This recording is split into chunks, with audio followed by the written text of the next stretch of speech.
parler de méthodologie en rapport avec l'histoire des textes, notamment les textes ésotériques et prophétiques, mais plus généralement.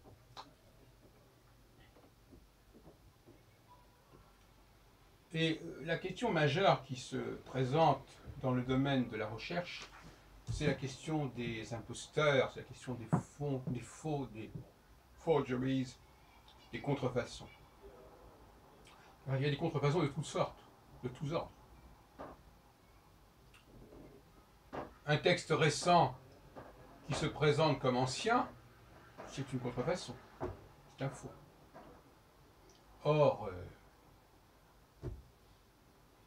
une tradition qui se veut originelle et qui en réalité est déjà corrompue, c'est déjà un faux. Donc la notion de faux, elle apparaît très très rapidement.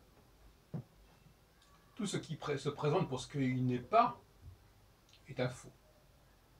Et même à la limite, celui qui nie ses sources est également un faussaire. Celui qui contrefait ses sources aussi. Donc c'est un mot qui est récurrent dans le domaine de la recherche. On peut difficilement imaginer une thèse de doctorat qui ne s'attelle pas à des questions de faux, quelque part. On peut difficilement imaginer un domaine de recherche universitaire qui n'aboutisse pas à la mise en évidence de faux, d'imposture. Si c'est le cas, s'il n'y a pas arrivé, c'est que ce domaine n'est pas représenté par des gens valables. Alors l'autre jour, je demandais à quelqu'un qui avait un poste important dans le domaine des études ésotériques, qu'est-ce qu'elle avait été l'apport des chercheurs dans ce domaine depuis 30 ans. Il m'avait répondu, oh, bon, quel changement de représentation avait-on eu? Alors, on peut évidemment dire que l'on a reformulé certaines théories, certains critères, mais il faut aussi qu'il y ait de nouveaux regards sur les documents, et pas simplement au niveau de l'interprétation, mais aussi une approche critique, c'est-à-dire ça peut savoir que ces documents ne sont pas ce que l'on imaginait, ce que l'on dit, ce que l'on affirmait, ce que l'on déclarait. Alors, il y a plusieurs critères que je voudrais aborder. D'ailleurs, je le fais à la suite d'un café philo de la Bastille auquel je vais fréquemment, et où le sujet, j'avais lancé ce sujet, comment distinguer le vrai du faux. Alors, à force d'écouter les interventions des uns des autres, il y a quelques idées qui me sont venues à l'esprit, qui m'ont permis de préciser ma propre pensée. Je dirais qu'il faut se méfier, par exemple, des gens dont la situation est problématique. Plus on a une situation problématique, plus on est tenté de faire appel, de recourir à des faux. Par exemple, quelqu'un qui est âgé, une femme âgée par exemple, peut être tentée de procéder à la chirurgie esthétique par exemple, ou d'utiliser différents types de maquillage, ou différents expédients. Mais les jeunes aussi ont le même problème. Les enfants sont aussi des petits faussaires qui s'arrogent des mérites par des voies un petit peu douteuses, ne serait-ce que, par exemple, le fait de recopier un texte de quelqu'un d'autre et de se l'approprier, le fait de lire à voix haute un texte de quelqu'un d'autre et de se l'approprier. Et souvent, les gens sont restés à ce stade infantile. C'est ça qui est assez étrange. Ils n'ont pas été sevrés. Un pianiste qui joue une partition, c'est un enfant. Une partition de quelqu'un d'autre. Il n'est pas passé au stade suivant, il n'est pas passé au stade de la création, qui normalement devrait être le prolongement de son travail. Donc il est resté à un stade infantile. D'autres exemples. Si dans une cuisine ou dans une salle de bain, vous trouvez toutes sortes de bouteilles, de parfums, de pommades, ou dans la cuisine des ingrédients divers, des sauces, des herbes, toutes sortes, des condiments. Vous vous dites, mais à quoi ça sert tout ça? Ça sert à quoi? Ça sert à masquer le goût de quelque chose. Ça sert à masquer des marques qui ne sont pas forcément esthétiques sur un visage. Et on pourrait en dire autant de la garde-robe aussi. Tout ce qui sert à masquer, sert à masquer. Il faut dire les choses comme elles sont. Si quelqu'un expose ou dispose de toutes sortes de produits, d'expédients, il faut bien qu'il s'en serve d'une manière ou d'une autre. Donc là, il se trahit. Si on va avoir l'intérieur de son lieu de travail, de son atelier, eh bien on voit qu'il se trahit. Si un antiquaire, par exemple, qui vend des meubles anciens, a dans son établi, dans son arrière-cour, dans son arrière-boutique, des produits pour vieillir le bois, pour le vernir, bon, on peut se dire, alors, il faut bien qu'il s'en serve. Et s'il s'en sert, c'est pour produire, pour donner une impression de patine, d'ancienneté, ou au contraire de nouveauté d'ailleurs, à certains meubles qu'il vend. Donc, si vous voulez, le faussaire, il est indissociable des moyens qu'il utilise. Si ces moyens existent, il y a faussaire. S'il n'y a pas ces moyens, il n'y a pas faussaire. Quelqu'un, par exemple, qui ne sait pas lire, aussi paradoxal que ça puisse paraître, a moins de chance d'être un faussaire que quelqu'un qui sait lire.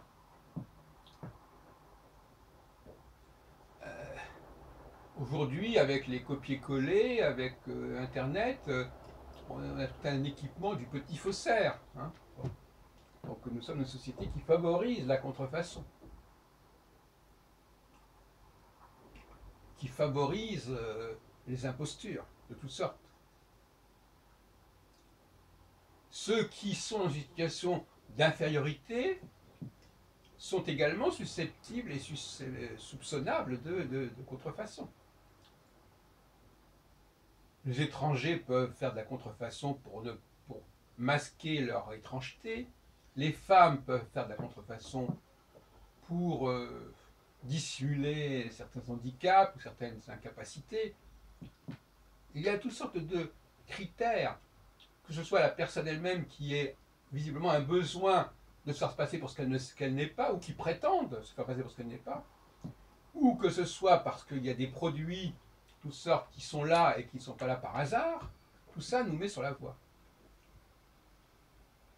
Et puis il y a le langage aussi. Le langage qui est, la frontière du langage qui est très largement porteur de toutes sortes de contrefaçons. L'écriture. À partir du moment où j'écris quelque chose, ou que je publie quelque chose, ben, je mets à la disposition de gens qui veulent faire de la contrefaçon des outils pour eux, pour pouvoir récupérer mon propre texte, ma propre musique, pour se l'approprier.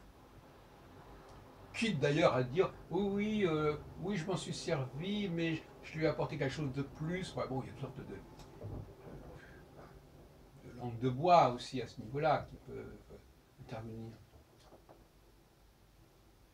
Mais c'est tellement facile de mentir. Mentir, c'est aussi une forme de contrefaçon. Mentir par des mots. Et la fameuse formule de Pierre Dac. Pouvez-vous faire ça? Oui, je peux le faire. Il peut le faire. Ce sont des mots. Il faut voir si la personne peut réellement le faire. Ce qu'on appelle donner des preuves. Des preuves d'amour, ce n'est pas le langage de l'amour. Ce qui n'est pas forcément dit, mais quand je dis je veux des preuves, c'est-à-dire que je ne veux pas que des mots, je ne veux pas qu'on me paye de belles paroles. Je veux qu'on me le prouve. Prouver, justement, la question c'est que je veux des vraies preuves et pas des fausses preuves. Des preuves à bon marché qui sont simplement des mots. Mais paradoxalement, certaines personnes qui justement sont extrêmement dans les mots, peuvent percevoir la réalité par le prisme des mots. Et uniquement par le prisme des mots, parce que quelque part, cette réalité, elle n'est pas facile à appréhender, et la contrefaçon est plus accessible que la réalité. Et donc, comme on sait, n'est-ce pas, c'est la fameuse affaire du réverbère, personne qui regarde sous un réverbère alors qu'elle a perdu quelque chose à l'autre bout de la rue qui n'est pas éclairé.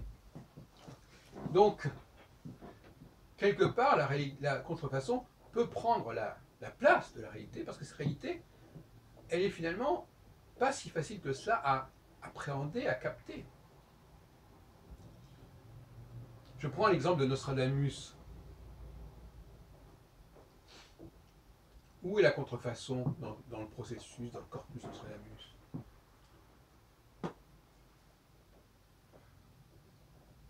Ben, elle est déjà une condition de cette contrefaçon, je commencerai par là, c'est qu'il faut des bibliothèques. Il faut des bibliothèques. Une bibliothèque, un musée, c'est déjà une mine de contrefaçon possible. Tout ce que nous conservons peut servir à des contrefaçons, à des copies, à des imitations. On va faire du faux avec du vrai. On va prendre des éléments vrais pour donner l'impression au faux d'être vrai. Et ces éléments vrais, on va les trouver dans les musées, on va les trouver dans les bibliothèques. Donc là aussi, ce sont des usines à fabriquer de la contrefaçon. Et comme je disais tout à l'heure, parfois, je disais que la contrefaçon peut prendre la place du document authentique. Ben oui, parfois le document authentique n'existe pas, n'existe plus. Et on ne le trouve que par des recoupements complexes. Alors que le faux, il est déjà là tout de suite. Il n'y a plus qu'à le prendre. D'où la tentation, souvent, de préférer le faux à un vrai qui exige des conditions de fouille, des conditions d'extraction délicates. Par exemple, dans le cas de Nostradamus, justement, il y a de fausses éditions datées de 1555, 1557, 1568,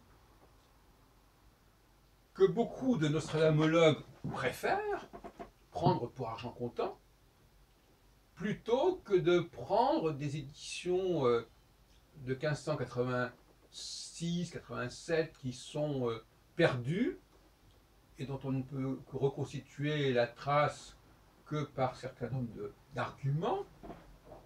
Voilà. Donc on va préférer affirmer que Nostradamus a publié ses centuries de son vivant, alors que c'est certainement faux, parce qu'on a des documents qui sont datés de cette époque-là, et qu'il y a des faussaires qui ont publié des éditions de centuries pour ces dates-là. Et là où il y a les dates où les vraies éditions sont parues, on n'a pas les documents. Je simplifie, c'est pour montrer un peu les enjeux. Et puis alors, il y a aussi, toujours pour former un peu si j'avais des étudiants, je pourrais leur donner ce genre de conseils. Il y a aussi, bien sûr, des indices que l'on est en face d'un faux. D'un faux au sens de quelque chose qui n'est pas premier. Parce que quelque part, le faux, c'est ce qui n'est pas premier. Et le vrai, c'est ce qui est premier. Beaucoup de documents, de dispositifs, de systèmes, visiblement, tels que nous les connaissons, ne sont pas premiers. On ne peut pas dire que ce soit des faux. Ils sont devenus des faux de facto. Tout simplement parce qu'il y a eu des choses qui ont disparu. C'est pas forcément, il n'y a pas eu forcément une volonté de remplacer un vrai par le faux, mais il y a, ce sont les historiens qui fabriquent des faux, finalement, paradoxalement. Quand un historien affirme que tel document est premier, alors qu'il ne l'est pas, il fabrique du faux.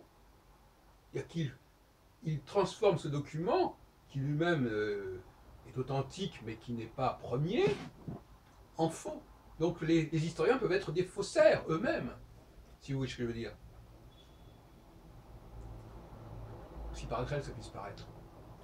Moi je dis que, par exemple, des nostradamologues qui disent que telle édition a existé à telle époque, sont des faussaires. Parce qu'ils veulent nous faire passer quelque chose pour ce que ce n'est pas. Un faussaire.